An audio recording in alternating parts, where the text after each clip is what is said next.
प्रिय लागिहि अति सबहि मम भनति राम जस संग। दारु विचारु की करई को बंदिय मलय प्रसंग। सियावर रामचंद्र की जय, पवन सुत हनुमान की जय, उमापति महादेव की जय। अर्थात श्री रामचंद्र जी के यश के संग से मेरी यह कविता सबको प्यारी लगेगी, क्योंकि चंदन के निकटवर्ती काष्ठ का विचार कोई नहीं करता और वह भी मलय के प्रसंग से वंदनीय माना जाता है। श्याम सुरभि पद विशद अति गुणद, करई सब पान गिरा ग्राम से राम जस। गावहि सुनई सुजान, सियावर रामचंद्र की जय, पवन सुत हनुमान की जय, उमापति महादेव की जय। अर्थात जैसे काली गौ का दूध लाभदायक समझकर लोग पीते हैं, ऐसे ही मेरी भाषा गंवारू तो है, परंतु श्री सीताराम जी का यश होने से ज्ञानी जन से गाएंगे और सुनेंगे। मणिमाणिक मुकुता छवि जैसी, अहिगिरि गज सिर सोहन तैसी।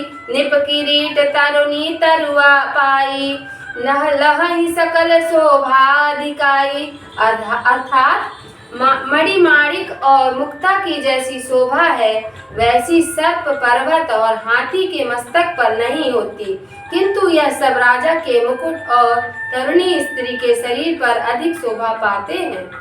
तैसे ही सुकवि कवित बुध कहाहि, उपजहि अनत अनत छवि लहाहि। भगति हेतु विधि भवन बिहाई, सुमिरत शारद आवति धाई। अर्थात उसी प्रकार अच्छे कवि और विद्वान लोग कविता करते तो कहीं पर हैं और वह शोभा किसी दूसरे ही स्थान में पाती है।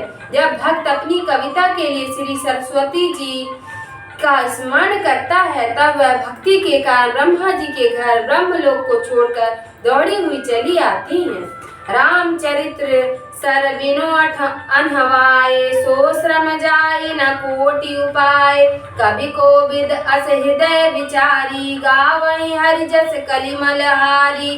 अर्थात तब बिना रामचरित्र रूपी सरोवर में स्नान कराए उनकी वह थकावट करोड़ों उपायों से भी दूर नहीं होती। ऐसा मन में विचार कर कवि और पंडित जन भगवान श्री हरि का गुणानुवाद गाया करते हैं, जो कली के पापों का हरण करने वाला है।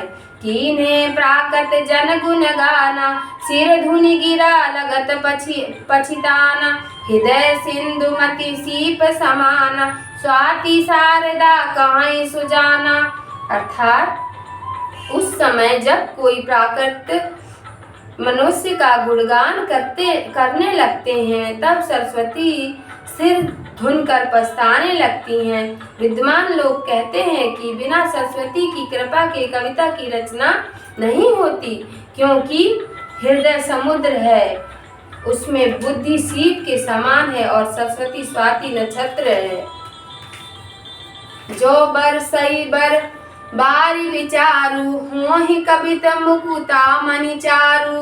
अर्थात जब सरस्वती जी श्रेष्ठ विचार रूपी जल की वर्षा करती हैं, तब कविता रूपी सुंदर मोती उत्पन्न होते हैं। सियावर रामचंद्र की जय।